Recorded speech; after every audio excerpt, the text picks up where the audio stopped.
नमस्कार विद्यार्थी मित्रांनो. आजचा विषय आहे मराठी.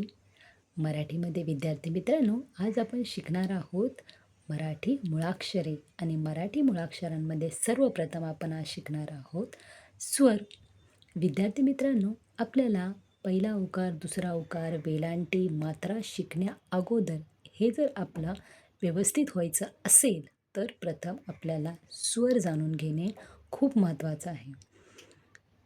त्यानंतर आपण स्वर शिकल्यानंतर व्यंजन शिकून आपण मात्रा उकार शिकू शकतो. पण सर्वात महत्त्वाची गोष्ट आहे की आपल्याला स्वर शिकले पाहिजेत. तर तुम्हाला विद्यार्थी मित्रांनो इथे बरेच स्वर दिसत आहेत, अ आ इ. पण या स्वरांच्या खाली काहीतरी लपलं आहे विद्यार्थी मित्रांनो. चला तर बघूया आपण स्वर काय आहेत ते. तर पहिल्यांदा आपला पहिला स्वर आहे अ. आणि अ या स्वराच्या खाली एक लपलं आहे चित्र, ते म्हणजे अननस. अ म्हणजे अननसाचा. त्यानंतर पुढचा स्वर आहे आ. आ आच्या खाली काय लपलं आहे?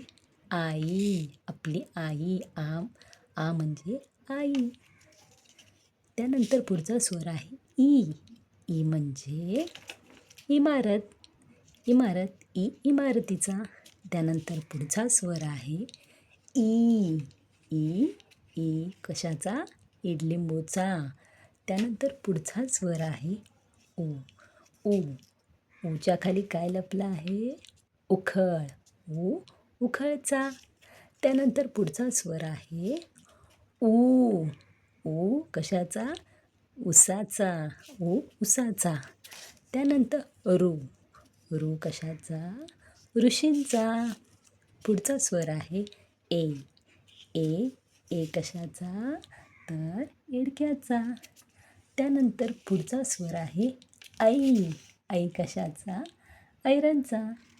पुढचा स्वर आहे ओ.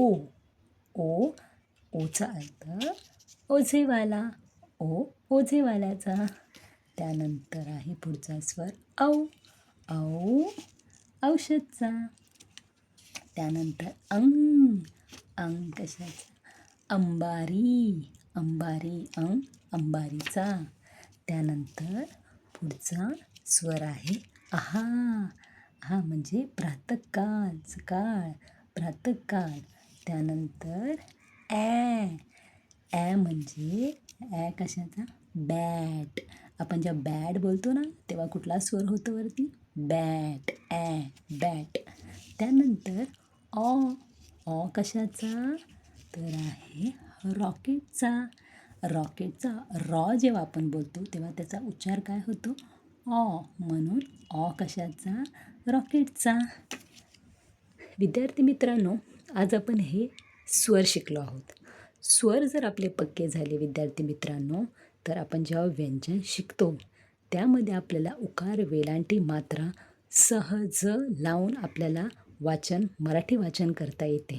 त्यामुळे हे स्वर आज मी तुमच्यापुढे सादर केले. समजलं ना विद्यार्थी मित्रांनो व्यवस्थित? धन्यवाद.